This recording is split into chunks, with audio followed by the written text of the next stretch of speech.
On October 11, 2025, under the cover of night over the Gulf of Mexico, the United States moved to strike a submarine operated by the Jalisco New Generation Cartel. Inside it was packed with more than 3 tons of methamphetamine and cocaine.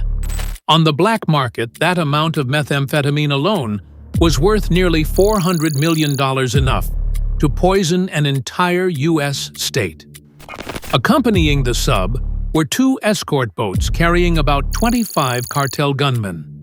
They shadowed the submarine until it reached its rendezvous point with a Venezuelan cartel, where another network would take over to move the cargo into the United States. They believed the ocean would protect them. They were wrong. From the north, the Coast Guard cutter Hamilton and 4 Navy Arhib assault boats surged through the waves. Overhead, an MH-60S Seahawk helicopter circled low, its GAU-21 heavy machine gun trained on the sea with the U.S. Task Force break this cartel deal, or would the smugglers vanish back into the darkness?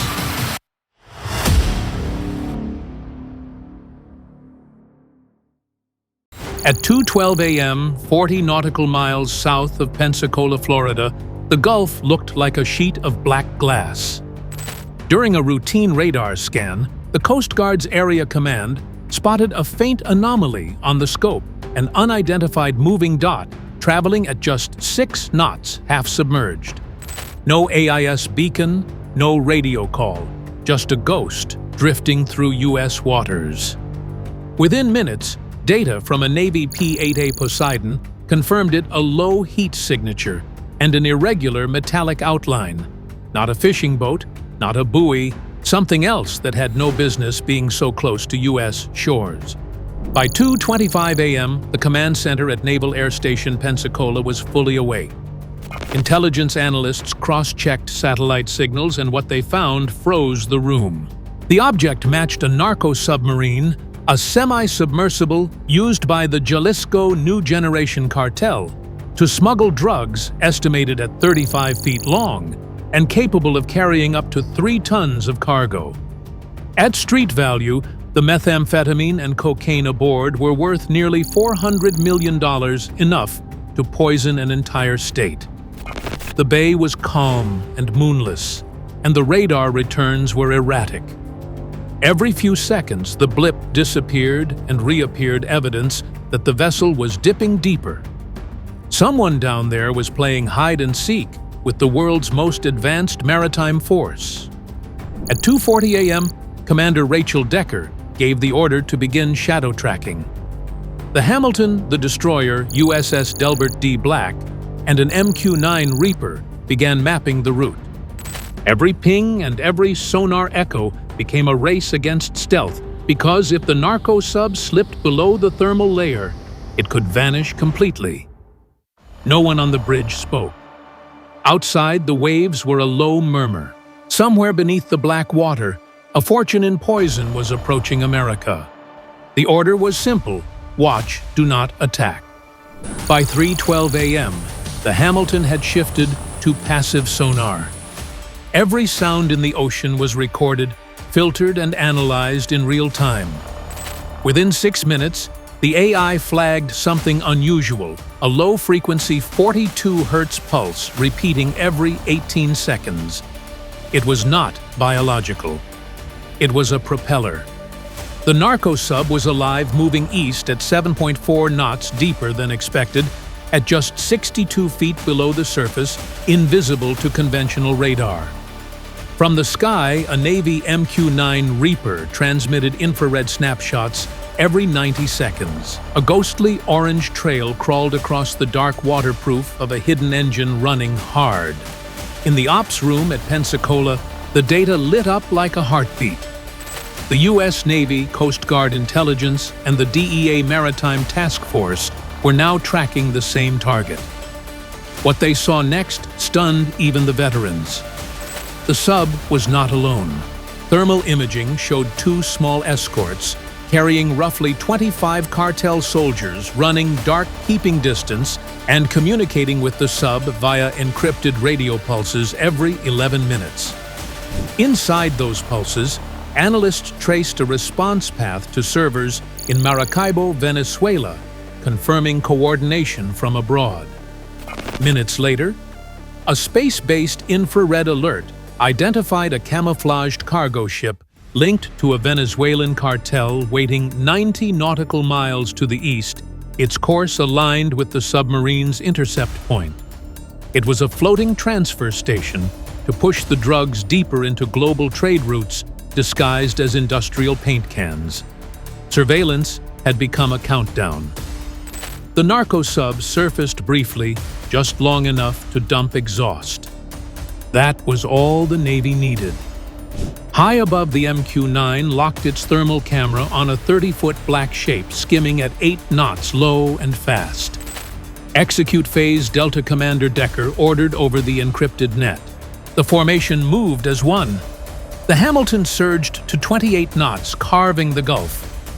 4 RHIBs disembarked, each packed with sailors and agents, armed with M4 carbines, Mk-48 machine guns, and M110 sniper rifles. From the east, an MH-60R Seahawk swooped in its searchlights, carving white lanes across the water. For a split second, the crew saw it, a rounded, dark hull gliding just under the surface spray, licking the tiny bridge. The chase erupted.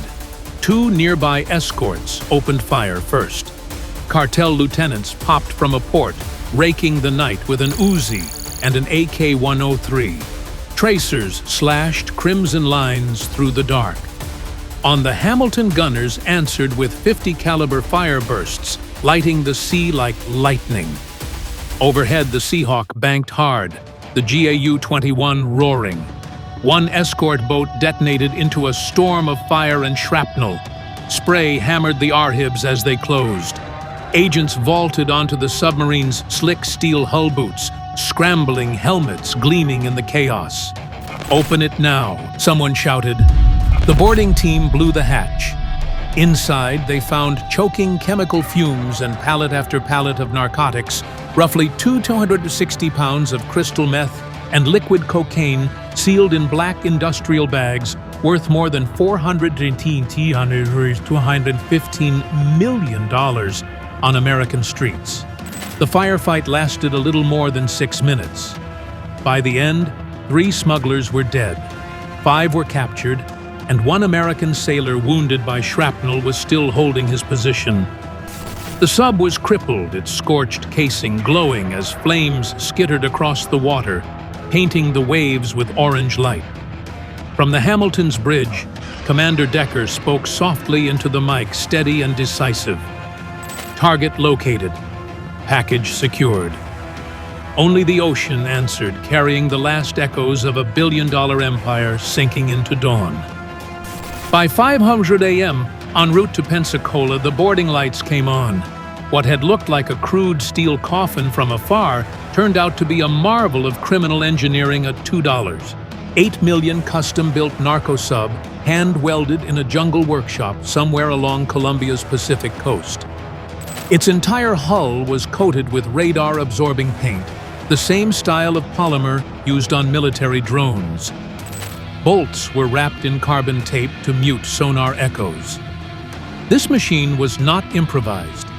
It was engineered to disappear. Divers slipped through the cracked hatch. The reek of fuel salt and burned chemicals filled the air. In the control bay, there were no digital displays, only 3 Soviet-era gauges, a compass, and an improvised throttle.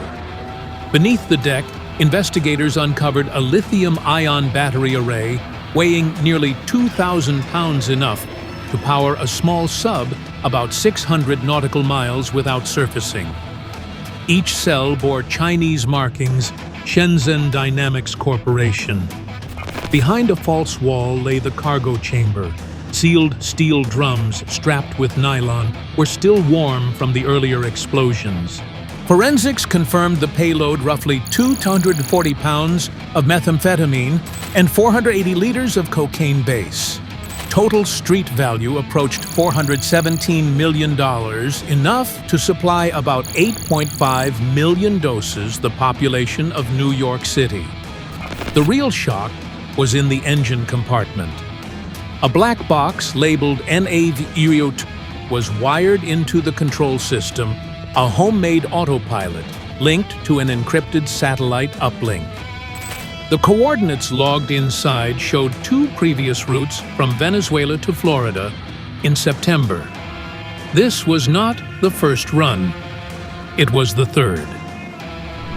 By 6:00 a.m., the Hamilton's crew stood in silence. The sub was not a one-off. It was a prototype from an industrial-scale cartel navy. Analysts estimated at least a dozen identical subs were already in production, each capable of carrying 3 tons of drugs across the Caribbean undetected. When the hatch finally shut, the truth was unavoidable. This was not a smuggler's craft. It was a weapon, a billion-dollar fleet of shadows built for a war America had not fully seen coming. By 8:00 a.m. on October 12th, the sun climbed over the Gulf as if nothing had happened. The men and women aboard the Hamilton knew better. The air still held the tang of diesel and burned salt. The captured narco sub listing and half-submerged now rode in chains off the cutter's stern, silent proof of what had crept into U.S. waters in the night. At 8:10 a.m., the debrief began in the operations hangar at Pensacola. The numbers hit harder than any burst of gunfire one sub destroyed. About 2,260 pounds of narcotics seized, a street value around $415 million, enough to supply over 8 million doses of meth and cocaine. 3 cartel members dead, 5 in custody, and 1 American sailor wounded but alive. The shock was not the battle. It was what came next. Technicians pulled the sub's encrypted navigation drive and found 3 complete route logs, each mapping a different entry point along the Gulf Coast, from Tampa Bay to New Orleans. One log dated September 22, 2025, suggested a prior mission had succeeded undetected. If accurate, at least 3 tons of drugs had already slipped into the United States. By 9:15 a.m., the DEA Naval Intelligence and Homeland Security convened a joint brief. Satellite analysis revealed a disturbing pattern. A dozen identical subs had launched from hidden docks near Puerto La Cruz, Venezuela, protected by a cartel faction with corrupt military backing. Each vessel cost about $3 million to build, powered by commercial-grade lithium batteries sourced via China. Together, the network could move up to 40 tons of narcotics per year, a $5 billion pipeline cutting across the Caribbean. As the room fell quiet, Commander Decker stared at the wreck photo on the screen, the charred hull cracked open like bone. "This isn't smuggling anymore," she said. "It's an arms race underwater." That afternoon, the Navy raised alert levels across the Gulf. Patrol flights doubled. Coast Guard cutters repositioned along major shipping routes. Civilian ships were warned to report any low-profile craft within 200 nautical miles of the U.S. shoreline. Even with the victory, no one felt relief. Every sailor knew that for every narco sub caught, another was already being welded together. Beneath the calm blue surface of the Gulf, the next one was on its way. By the next morning, the Gulf looked peaceful again. The waves rolled softly under a pale orange sky, and the sea breeze carried no trace of the chaos from the day before. Everyone who had been there knew the quiet was an illusion. On the seafloor, the wreck rested in 60 feet of water guarded by Navy divers collecting evidence. From above, it looked like a small shadow. What it represented was massive, a $415 million shipment, one link in a network worth billions, and proof that cartels have evolved beyond borders. They are no longer just smugglers. They are engineers, strategists, and financiers of a new kind of war. In Washington, analysts briefed Congress. The phrase narco-submarine threat corridor appeared for the first time in official reports. Plans were drafted to fund new surveillance grids across the Gulf. More drones, more sonar stations, more patrols. But every expert in the room knew the truth. Technology can delay what is coming, not erase it. For the crew of the Hamilton Victory felt hollow. 1 wounded, 5 prisoners, 3 dead, and an unanswered question: how many more are still out there? How many nights will end the same way, with fire on the water and silence at dawn? As the cutter turned back toward port, Commander Rachel Decker stood on the bridge, watching the horizon. The sea was calm again, almost too calm. She lowered her radio and spoke quietly, not to her crew, but to the ocean itself. "Let them come," she said. "We'll be waiting." The waves answered with silence, carrying her words into the deep. If you believe America's strength must never be silenced, show your support. Like this video, share it, and subscribe to our channel, because only together can we keep these untold stories alive.